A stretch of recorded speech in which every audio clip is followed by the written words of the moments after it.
to Joey's favorite things for 2023. Now, as the video person over at Tested, I tend to use a lot of video gear, and usually these videos have a lot of video gear in them, but I don't have a whole lot this year. I was very good. I did not buy a whole lot. I just used a lot of the gear that I currently have and already talked about on the site, the Tilta map box, the Easy Rig, all that stuff I use like crazy. But instead, I want to talk a little bit about the projects that I worked on and some of the gear that I use on there as my favorite things for the gear and also for the projects. Now, first of all, we shot over at Orbital Studios, the virtual production studios, a few months back for the Starfield Frontier campaign, and we got to shoot in a virtual production stage, which was a bucket list item for me. It was a lot of fun. I had a great time. I learned a whole lot and got to work with some fantastic people. But one of the pieces of gear that we use there that I am saving up for at this point is a aperture spotlight mount for the Bowens mount, basically. So we use apertures. They're spotlights. They're Fresnel. They have Fresnel attachments. It's basically a Bowens mount, and you put in these different attachments. And this spotlight mount allowed us to really focus in that light, really create some hard edges, and give the illusion of a light source in space that we can shine onto the ship, and also keep the light off of the wall. Now, this mount is incredible. It's very big. It's robust. It's got little leaflets you can kind of open in and out to sort of cut down the light if you wanted to make some different shapes. You can even buy these like little Coca-Lorises that there's a lot of different manufacturers that make them. And you just slot those in. You can have different patterns. I really liked this mount. And as someone who is starting to experiment a lot more with hard lights, I usually use a lot of soft sources, but I'm really getting into some hard shadows. And so this spotlight mount is something that is going to be on my list to buy, hopefully for next year. So that was the first piece of gear and the project that we did. Also, I shot my first feature-length film over the summer. It was a small-budget feature film over in Sacramento, and I brought... At that time, I had the Astera light tubes, which I've talked about on the site. The light tubes that can clock into DMX and just do all sorts of crazy light patterns, all different colors. And after that project, I did have to send that back to Astera. But we did end up buying some Quasar tubes. I use Quasar quite a bit. I'm actually lighting myself with a small Quasar tube here. Quasar makes fantastic tube lights. Most of the ones that we've used are the bicolor. I haven't really touched any of their RGB lights, but their bicolor ones are fantastic. And the ones that we got for the office are these battery operated, I believe they're Quasar Science Q Lion light kits. We bought the kit that has 3 different light sizes in it, and you charge those through, at this point, micro USB. Hopefully they'll be doing a USB-C model soon, but you charge those up. They last about 3 to 4 hours, have a great light output. They're dimmable on like four different settings. They go through bicolor through about 4 different settings. So you can't dial in the exact settings, but you can kind of step up and step down both the color and the dimness for those lights. They're fantastic. And the magnetic mounts in the back, I've brought these things to a bunch of shoots that we've done, and I was able to just lock those onto a wall or something and really give us some light in tight spaces where we don't have the room for a light stand. Those magnets are awesome. Those lights kits are awesome. They fit in a backpack. We have 2 sizes that like fit real small and then one longer one for some bigger stuff. But I love tube lights, and I've learned a lot this year playing with the Asteras on how to use flags, how to use shapes to kind of cut them, how to bounce them. I even set up a couple on like a grid, and I'll throw some through some grid cloth and make like a nice soft light source. So definitely one of my favorite things, one of my favorite lighting packages for this year. Now, the next project I want to talk about is a documentary that I got to work on this year. My friend Danny O'Dwyer, he does a fantastic channel called No Clip where he does video game documentaries. He hired me to come work with him and his team on a project at Valve in Seattle on a Half-Life documentary, a 25-year retrospective Half-Life documentary. Really amazing project, really amazing video. He did a fantastic job producing probably one of the most compelling hour-long documentaries that I've seen about a video game. He does great video game documentaries, but this one was a personal favorite of mine to be a part of, to shoot. He let me be very creative, let me experiment with camera angles, camera stuff. He let me have a lot of fun, and he edited something that I think is spectacular. I have no real gear to plug on this one, just other than you should check out that video, because that video and that project and that experience was definitely one of my most favorite things that I've worked on outside of Tested this year. Next is some board games. Now, I haven't gotten to play with a whole lot of different board games, mostly because my friends only seem to ever want to play Catan, so I don't get to venture out too much. But I did play a few in different sort of tiers, I will put. The first one I put in sort of the code names category. Now, if you if you like my family gets together and like Codenames is like your go-to, hey, everyone can play and it's very easy, it's very fast to learn, Codenames. And if you're looking for something to add to that night, I suggest Just One. Now, this is a card game. So this is like I don't know how you explain it. Basically, the point of the game is you have a stack of cards, you take out 13, and that's your deck. All the players get a little tile, and one person who is it basically puts the card in front of them and just chooses a random number. Let's just say 3, right? And so that the entire team, the rest of the people all look at that, they'll look at that word that the host picked, or whoever is it picked, and then they write down one word that they think will clue the person into what the word is. But they can't look at what they're writing, and if anybody writes the same thing, then both their clues are out. So if it's, I think flame was an example here. If 2 people write fire, fire, both those fires are out. So you kind of have to think about words that you aren't obvious, but also are obvious enough so that the person who's it can guess. There's no real teams here. You kind of all work together. You have those 13 cards and you count up your successes and your losses, and then the game sort of judges you based on how well you did there. It's a lot of fun. I definitely like it in the Codenames rotation for those holiday get-togethers with family. The next one is 7 Wonders Duel. Now, some of you have probably played 7 Wonders before. It's a very fun game that kind of puts you through different ages, and you're gathering up. You're using different strategies to basically gather up victory points. Whoever has the most victory points in this game wins. So you're not necessarily battling out, but it's I guess a deck building. I don't know if it's a deck building game, but it's basically a victory points building game. They came up with this version that's 2-player only, and it's called Duel, and it is a great game on its own. It doesn't play at all like 7 Wonders, but it does kind of. It borrows a lot of elements in terms of ages, victory points, and strategies, but it's designed to be a lot faster. It's designed to go through 3 ages with just like a pyramid of cards laid out, and each player sort of moves through the available cards, buys what they want, tries to unlock wonders, and yeah, it's a ton of. It's a great 2-player game. I was really surprised. I thought this would be like sort of a cheap knockoff version of 7 Wonders, but it's definitely been my go-to 2-player game. Now, the next game is, I like Dungeons and Dragons. I play Dungeons and Dragons quite often. This game here is a way to bring my daughter into Dungeons and Dragons. Now, I was doing tons of research on like how to basically mod D&D to play with my 5-year-old. I was unsuccessful. Cannot find any great way to do that, but I did find this game called Hero Kids. And this is essentially a D&D game for the younger audience, like 5 to 12, I think. It says 4 to 10. So you can go as young as 4 to 10. This guy, Justin Halliday, his team, you can tell that they are Dungeons and Dragons players themselves, because a lot of the rules and tool sets are sort of adapted from that game, but in a much more, less intimidating way for younger kids. It uses like only 6-sided dice. You has your character. You can either have pre-built characters, or you can kind of help your kid make their own character sheet. I like D&D. I'm not just trying to put this on my kid to play D&D with me, but it's a great way for us to do, imagination, do some counting. Like there's basically, you can put information, you can put knowledge and teaching into these games as the game master. And the game scales up and down to how advanced your kid is with the concepts and the grasping. I bought this set. There's a whole bunch of different PDFs you can get. I bought this set of 4 books, which is like basically the starter, what you would call like the adventurer's guide, and then a monster companion or compendium. Then you have this gazetter, which is like world building. So you can really go through here as the parent, go through and like pick and pull NPCs, and you kind of you want to keep it relatively simple for these younger kids, and like this game helps you do that.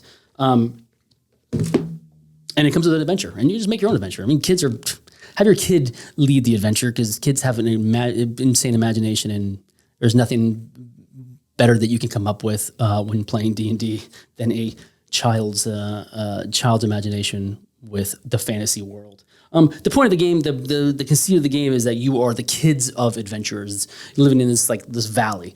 So the adventurers go off out into the world and go and fight monsters, and you kids are there sort of keeping up the home front. So it's not very violent. I mean, of course, there's battles and little knockouts and stuff, but the point of the game is much more about staying home in your homelands and sort of having adventures there while the parents are out doing the big, gnarly, violent D&D stuff. It's a lot of fun. Hero Kids, it's a great way to spend some time with my daughter and sort of tax her imagination a little bit and learn some stuff along the way. Now, books.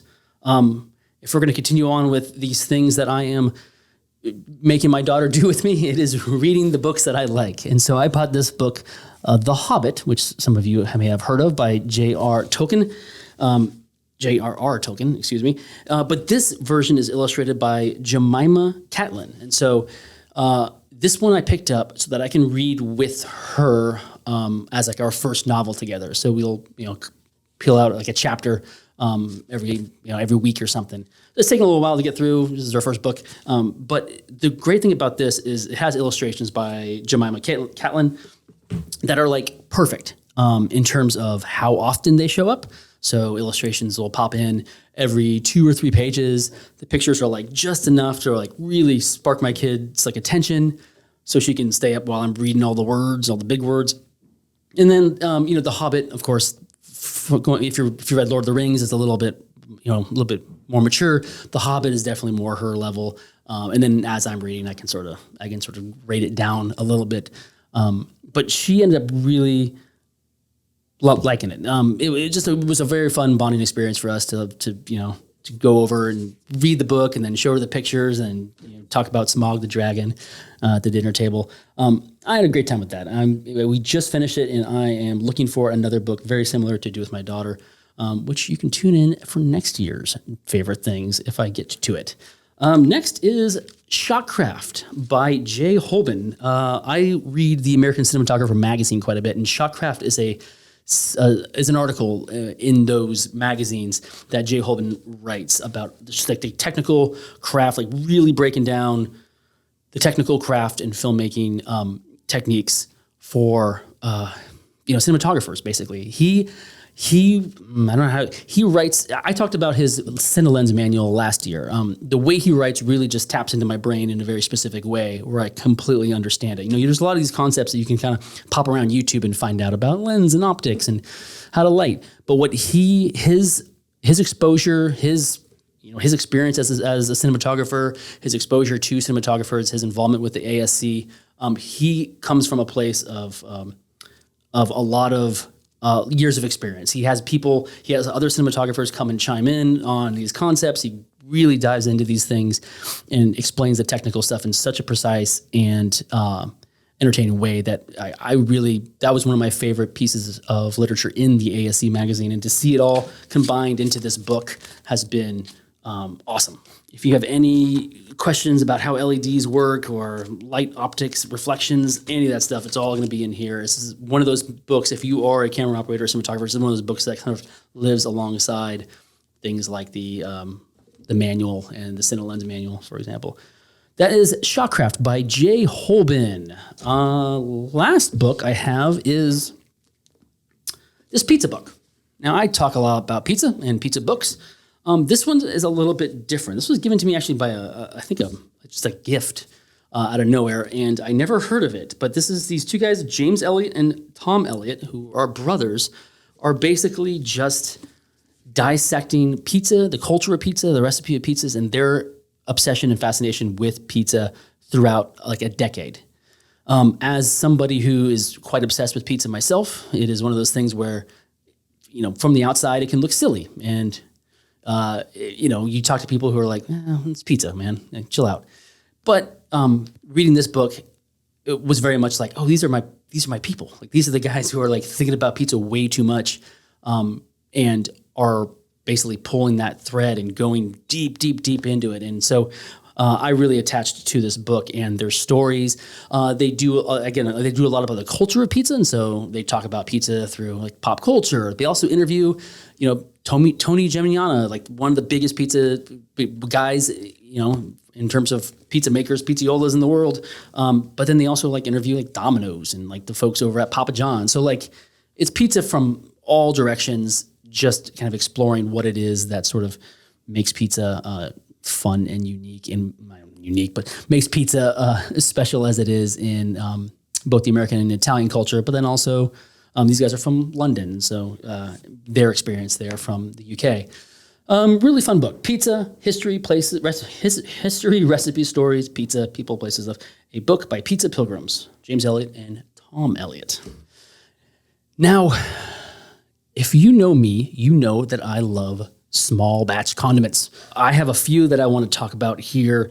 First being this sriracha. Now, a lot of you are probably familiar with the rooster sriracha, the Hoi Fong sriracha that is the kind of the face of sriracha. That's been around for a long time, but I'm not going to get too deep into it. But there was some controversy and some problems with the farmers and the company, and they ended up having a pretty messy divorce. Now, this farm in Ventura County, just outside of Los Angeles, is called Underwood Farms, and they were supplying the red jalapenos to Hoi Fong to make that sriracha for years and years and years, and because of that divorce, they stopped. But they also started making their own sriracha based off of those original red jalapenos. So if you had sriracha like years ago and you're like, this is great, and then at some point you're like, this tastes a little different, it's probably because he had to source different, or they had to source different peppers, and those peppers are being used on this sriracha here.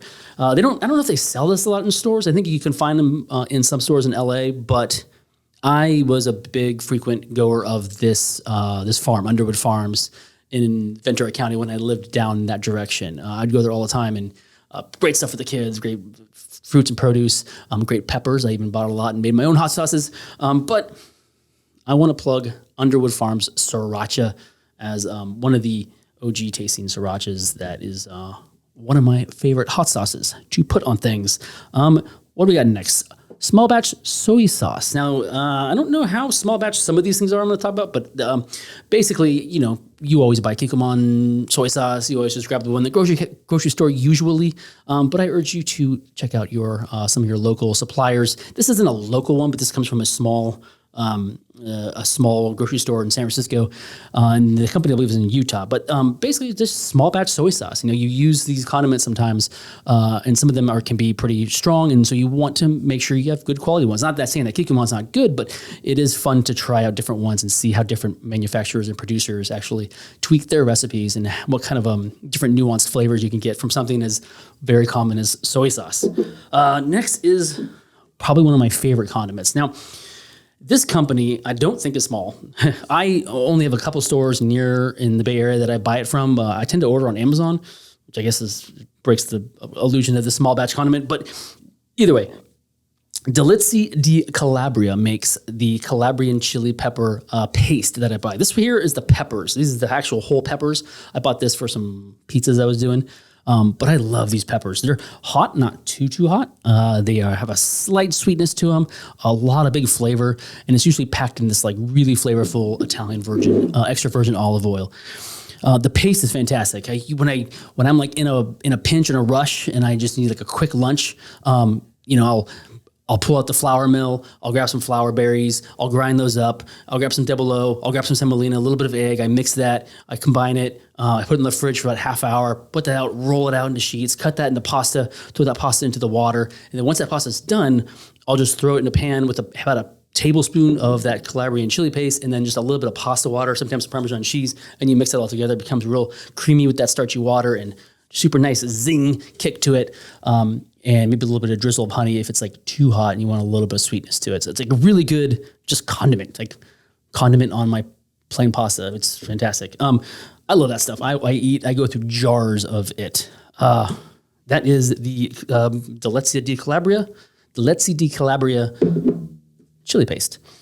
Next, we have some hoisin sauce. Now, Adam and Mrs. Don't Try This introduced me to this hoisin sauce from the Slanted Door. I love hoisin sauce. I put it on a lot of chicken and duck banh mi's, but I've also started doing a lot more Asian cooking, and so I've been kind of upgrading my pantry with more things in that world. And so, again, I used to just grab the hoisin sauce that I found in the grocery store, but really it is a pretty pungent, pretty strong flavor condiment. And so I thought I'd definitely give what Adam was telling me all about this one specifically. And I was like, oh man. And then they ended up buying it for me. It was so sweet.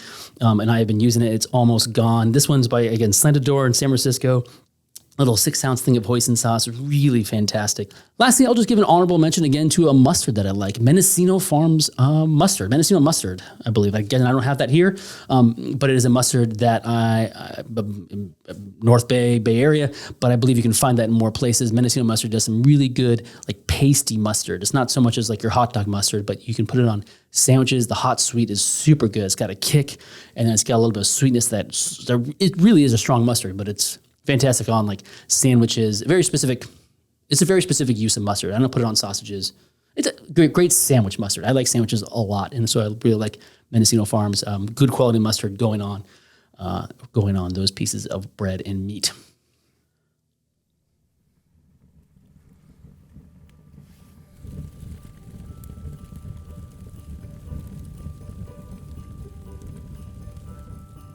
And so, thank you guys for hanging with us in 2023. And also, I want to thank my team over at Tested, who support me in all the interests I have outside of Tested, all the things within Tested, all the weird filmmaking things I like to do. They've always been my biggest supporters and champions for all of these interests that I have, and I'm very grateful to them. So, we will see you guys next. No. No.